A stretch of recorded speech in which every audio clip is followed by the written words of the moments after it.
Olá, pessoal, tudo bem? Meu nome é Thaísa Maluf, sou assessora de comunicação da Fiocruz, Mato Grosso do Sul, e hoje a gente está aqui no Cisticircose em Foco, uma iniciativa da Embrapa Gado de Corte, aqui no Mato Grosso do Sul, junto com a Fiocruz Mato Grosso do Sul, Universidade Federal de Mato Grosso do Sul, Universidade de Goiás, Universidade Federal de Goiás e também Universidade Católica Dom Bosco, aí, dando um suporte para a gente aqui na gravação desse podcast.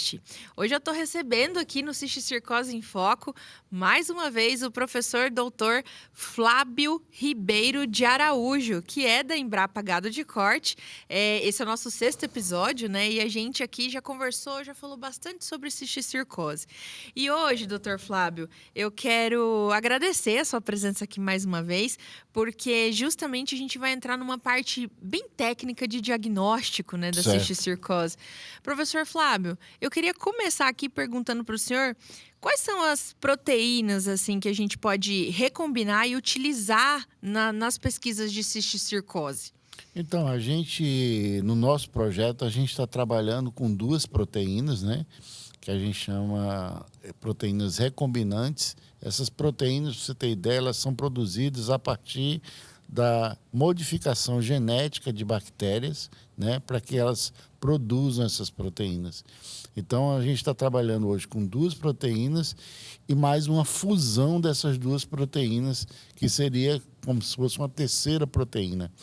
Essas proteínas a gente está usando tanto com a finalidade da vacinação, de produzir uma vacina, como também para diagnóstico sorológico dos animais, ou seja, para ver se os animais têm uma resposta imune contra cisticerco, para diagnóstico. Isso é muito legal, porque isso quer dizer, então, que a gente pode avançar e ter realmente uma vacina que vai ajudar o produtor a não ter, por exemplo, uma grande perda econômica na sua produção. Exatamente. A vacina, veja bem, no caso da cisticercose, nenhuma ação, digamos assim, isolada, ela funciona para a cisticercose. Por quê? A gente tem que ter em mente que é uma doença multifatorial. Você tem um componente ambiental, porque a disseminação da doença é feita também por componentes ambientais, pela água, né, principalmente. Tem um componente que está no animal, que é o cisticerco, e tem um componente que está no homem, que é o verme adulto, que é a solitária, a tênia. Então, você tem que agir em todos esses aspectos da cadeia para poder diminuir o impacto da doença. A vacina atua onde? Atua no componente animal, atua sobre o bovino. Como? Prevenindo a instalação do cisticerco, né? Quando o animal ingere, né, na pastagem os ovos desse parasito, se não tratado ou se não tiver vacinação, esses ovos vão eclodir, né, dentro do animal e vai se instalar a larva do parasito, que é o cisticerco. A vacinação vem cortando justamente nessa parte do ciclo, impedindo a instalação dessa larva, que é o cisticerco. Que bacana. Então, quer dizer que, por enquanto, as mães ainda vão continuar falando: você parece que tem uma solitária na barriga, tá comendo. Exatamente. Então, por enquanto, são só nos bois, né? Nos animais, né? Que são os cortes. E a gente ainda continua ainda com a solitária. Essa parte aí, daí a gente vai falar com o pessoal da saúde do homem, né, não, professor? Mas assim, quando você corta o ciclo no bovino, você diminui a transmissão para o homem, né? Aí sim. Então, aí diminui muito o problema bem. no ser humano. Isso é muito bom, né? Isso é importante porque no próprio homem, assim como a gente viu aqui já nos episódios anteriores, ela também causa problemas de saúde que são, assim, enfim, né, infinitos, né? Sim. Inclusive pode levar a óbito. No caso da cisticercose bovina, né, ela desenvolve uma tênia no ser humano que ela é menos problemática do que a tênia da transmissão do suíno. A do suíno é muito problemática. A do bovino é menos problemática, mas mesmo assim é um problema de saúde, né? Exato. Você tem um verme enorme, né? Porque a tênia fica muito grande no intestino de uma pessoa, causa desconforto, dor, essa dor que chama da dor da fome, né? Que a pessoa fica com aquela dor como se estivesse com fome. Então, é muito desconfortável, né? Então, e agora a tênia do suíno, né? Já mudando um pouco assim de assunto, ela ainda pode causar um outro problema, que é a cisticercose cerebral, que felizmente não acontece Na do no bovino. caso do bovino, né? Isso é importante a gente falar. Exatamente. Porque eu, por exemplo, não sabia dessa informação. Pois é, Olha só que pois é, bacana. Isso aí já é uma coisa bem bacana para a gente saber diferenciar, né, professor? E, professor, a gente estava falando sobre, né, as proteínas e o diagnóstico. Como é que funciona, por exemplo, o PCR, que é utilizado no diagnóstico da cisticercose? Porque o PCR, na verdade, acabou ficando muito conhecido na população por conta da Covid-19, né? O pessoal falou assim, vai fazer o PCR e tal.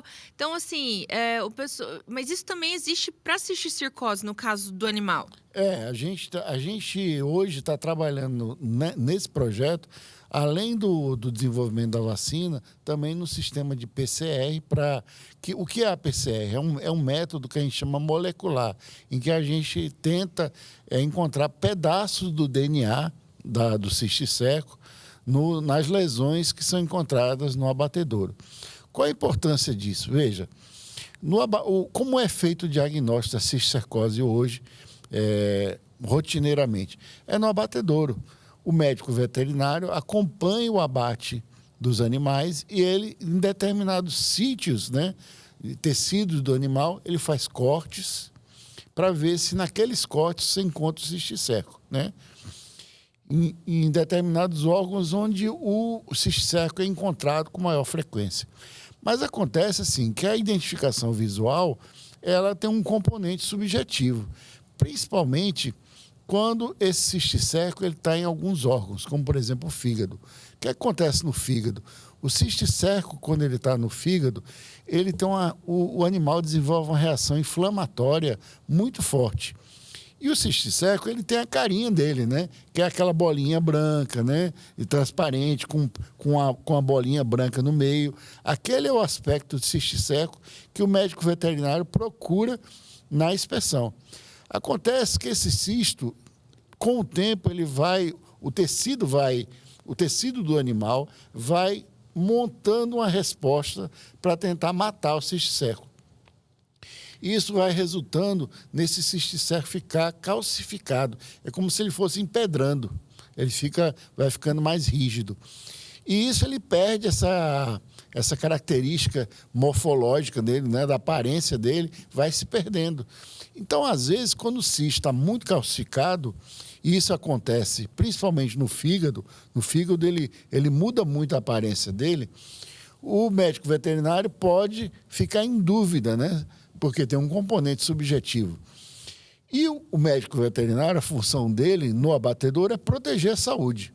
Então, se ele vê um cisticerco, mesmo que ele não tenha muita certeza se é ou não um cisticerco, o julgamento dele normalmente é para classificar como sendo cisticerco, que é a função dele, para que aquilo ali não desencadeie a transmissão de uma doença para a população. É óbvio que se a gente consegue inserir, além do componente visual, né, algum outro método que seja menos subjetivo, como a PCR, você pode agregar uma informação de diagnóstico para dar maior certeza para o médico veterinário fazer o julgamento dele. A PCR pode fazer isso, porque a PCR ela detecta pedaços do DNA do cisticerco naquela lesão. Então, quando uma PCR dá positivo, né, significa que aquilo ali, sem dúvida alguma, é cisticerco. É como se o médico veterinário pedisse o VAR. Exatamente. Vamos pedir o VAR aqui, que eu quero ver ali. É exatamente isso aí. É um exame menos subjetivo do que a identificação visual. É óbvio que o veterinário ele é treinado, né, na sua capacitação para ele identificar o cisticerco. E ele tem uma morfologia que permite isso. O problema é o cisticerco calcicado. Ele tem uma morfologia muito variada e aí realmente não tem como você ter 100% de certeza. Vamos tirar a prova daí, Exatamente. né? Professor, eu vi aqui, ó, Elisa, mas a Elisa, né?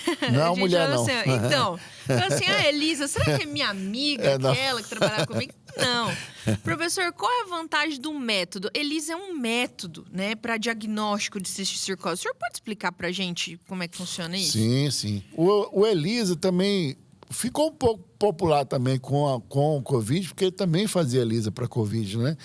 O ELISA é um método que procura anticorpo. O que é o anticorpo? É a resposta imune do animal contra o cisticerco. Ele produz anticorpos, né? Que são moléculas de defesa que o organismo produz para atacar o cisticerco. Agora, se a gente tem esses anticorpos, se o animal, né, tem esses anticorpos no sangue, significa que ele entrou em contato com o cisticerco. Então, é uma medida indireta, né, de diagnóstico do contato entre o bovino e o cisticerco. Quando o bovino tem anticorpos contra o cisticerco, significa que em algum momento da vida dele ele entrou em contato com o cisticerco. Então, a presença desses anticorpos, a gente pode procurar esses anticorpos com uma tecnologia chamada, um método de diagnóstico chamado ELISA, que é uma sigla, o ELISA é uma sigla para um nome complicado, que é Ensaio de Imunoadsorção Enzimática. Nossa, acho melhor chamar de ELISA mesmo, é mais né, professor? simpático, né? É mais simpático. E esse ELISA, então a gente consegue determinar se o animal ou um rebanho, né, tem anticorpos contra o cisticerco. Isso serve para duas coisas. Você pode aliar o ELISA junto com a inspeção visual, né? Aí você acrescenta mais um componente de certeza do diagnóstico e também você pode usar o ELISA para acompanhar, né, no nosso caso, o processo de vacinação, para saber se a vacina realmente produziu a imunidade que a gente deseja nos animais. Boa, boa. Isso é muito bacana porque as pessoas já conhecem isso, né? A gente, que nem o senhor falou, ficou bem conhecido na época do Covid porque deixa eu ver se você já tem anticorpos de Covid, né? Exatamente. Então é mais ou menos isso que vai funcionar com o bovino, né? Para saber se tem proteção. E como é que está sendo desenvolvida essa vacina contra a cisticircose?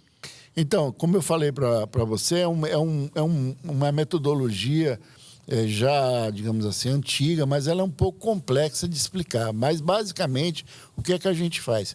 A gente tira pedaços do DNA do cisticerco e cola esses pedaços de DNA no DNA de uma bactéria chamada Escherichia coli. Por quê? Para que a bactéria Escherichia coli ela se multiplica a cada 20 minutos.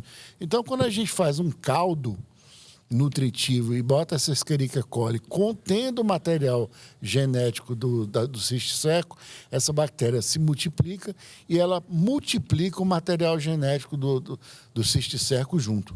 E esse material genético do cisticerco na bactéria, ele codifica, né, ele é uma informação, uma biblioteca para produzir as proteínas da vacina. Então, é como se a gente escravizasse, tornasse a bactéria escrava para produzir as proteínas do cisticerco em meio de cultura, num caldo. Então, no lugar da gente tirar a proteína direto do cisticerco, que é inviável, a gente multiplica a bactéria e faz ela produzir as proteínas do cisticerco. E aí purifica essa proteína, que é a vacina. Que legal, que legal. É um processo chamado engenharia genética e também chamado de tecnologia do DNA recombinante. Nossa, isso é muito bacana porque a gente não faz ideia que isso está sendo desenvolvido em Mato Grosso do Sul. Sim. E é uma tecnologia extremamente de ponta, né, professor? Sim, sim. É uma tecnologia bem legal. Já é usada para outras vacinas também. Por exemplo, você deu uma ideia, a insulina que se usa, quem é diabético, a insulina é um processo também de proteína recombinante. E quais são as principais descobertas recentes da pesquisa sobre a cisticircose? Então, a gente sabe que a incorporação de uma vacina digamos assim, no arsenal de armas contra a cisticercose, ele diminui diminui a ocorrência a instalação do cisticerco no bovino. Então, basicamente, a gente tem o quê? A gente pode usar medicamentos, né? Só que o problema hoje, atualmente, é que o uso do medicamento, que antes era a ferramenta que os produtores tinham para não ter o cisticerco, não diminui o prejuízo por causa da mudança da legislação. Antes, se você encontrasse apenas cisticerco calcificado, não tinha problema. Mas houve uma mudança da legislação em que o cisticerco calcificado hoje, a carcaça também é condenada. Então, o medicamento basicamente perdeu sua função, porque o medicamento causava, né, ocasionava a morte a calcificação do cisticerco. Como encontrando o cisticerco calcificado hoje também condena a carcaça, então o produtor ficou sem muita alternativa. A vacina entra aí como alternativa para auxiliar o produtor a não ter esse prejuízo da condenação da carcaça. Professor, isso é, enfim, um resultado incrível, né? A gente chegando ao êxito dessa vacina, eu acho que vai ser um ganho, acho que não só para Mato Grosso do Sul, mas para o Brasil inteiro, né? Sim. Acho que a gente espera que essa mensagem chegue também para todo o país, mas como pesquisador a gente sabe que por mais que a gente tenha todo o apoio, existem desafios a serem enfrentados, né, dentro da pesquisa, né? Em busca dessas soluções para a cisticircose, quais são os principais desafios que o senhor como pesquisador da área enfrenta? Sempre a gente, aqui no Brasil, a gente tem em mente que, assim, que o recurso é pouco, né, para pesquisa. Então, a gente ainda foi agraciado com um recurso razoável pelo CNPq, a quem a gente agradece. O CNPq é a mãe dos pesquisadores aqui no Brasil, né? A gente também tem a agência estadual, felizmente a gente tem a nossa Fundect, né? Enaltecendo aqui a nossa fundação de amparo à pesquisa do Estado, porque ela sempre é uma mão na roda para os pesquisadores aqui de Mato Grosso do Sul, e o CNPq, que é uma agência nacional. O problema é que o investimento em pesquisa no Brasil ainda é pequeno, né? E instituições como a Embrapa, por exemplo, que passam por um contingenciamento sempre crescente, né, dos recursos, é muito problemático. A gente, em particular, veja, a gente tem um laboratório de biossegurança de alta contenção, que é o Biopec. O Biopec é um laboratório de ponta. Aqui nós temos, em termos de pesquisa agropecuária, o laboratório de contenção, o maior laboratório de biocontenção para pesquisa agropecuária está aqui em Mato Grosso do Sul, lá na Embrapa. O custo de manutenção de um laboratório desse é altíssimo. E a Embrapa é sempre com déficit de recursos, né? Então, a situação, o principal desafio nosso é financeiro mesmo, né? Financeiro. Sim. A receptividade dos produtores é sempre muito boa, né, professor? Olha, quando você chega, por exemplo, apresentando uma solução dessa. Veja, uma solução dessa, você não tem nem como calcular o impacto econômico que isso tem para os produtores, né? Então, a gente tem a torcida de que a tecnologia funcione, porque pesquisa é sempre uma caixinha de surpresas, né? Na expectativa de que essa vacina funcione para bovino, como já tem um resultado em suínos muito animador, a gente espera que funcione também em bovinos. Eu também espero, professor. Isso. Todos nós esperamos. Isso. Professor, eu quero agradecer muito. A gente chega aqui ao final do nosso 6º episódio do podcast. Agradecer mais uma vez a sua presença. A gente sabe que também sua agenda é bem corrida, né? Então, eu conversei aqui com o professor Flávio Ribeiro de Araújo, doutor Flávio Ribeiro de Araújo, que é da Embrapa Gado de Corte. Professor, deixa uma mensagem aí para quem está assistindo o senhor. Então, a nossa mensagem é que vocês acompanhem nossos podcasts, né? Eles têm a finalidade de popularizar a ciência, popularizar esse tema, porque quanto mais a gente entende desse assunto, mais a gente tem a possibilidade de combater, né? De mudar hábitos e diminuir o impacto dessa doença na bovinocultura. Que bacana. Obrigada, professor Flávio. Mais uma vez, muito obrigada. Pessoal, eu quero muito agradecer todos vocês que estão aqui conosco. Não esquece de se inscrever no nosso canal, curtir esse vídeo e ativar o sininho para que os outros episódios possam chegar aí com prioridade a você. Mais uma vez, muito obrigada à Universidade Católica Dom Bosco por ceder esse espaço para a gente aqui para a gravação desse podcast. E eu espero vocês em uma próxima oportunidade. Meu nome é Thaísa Maluf e eu fico por aqui. Até mais. Tchau, tchau.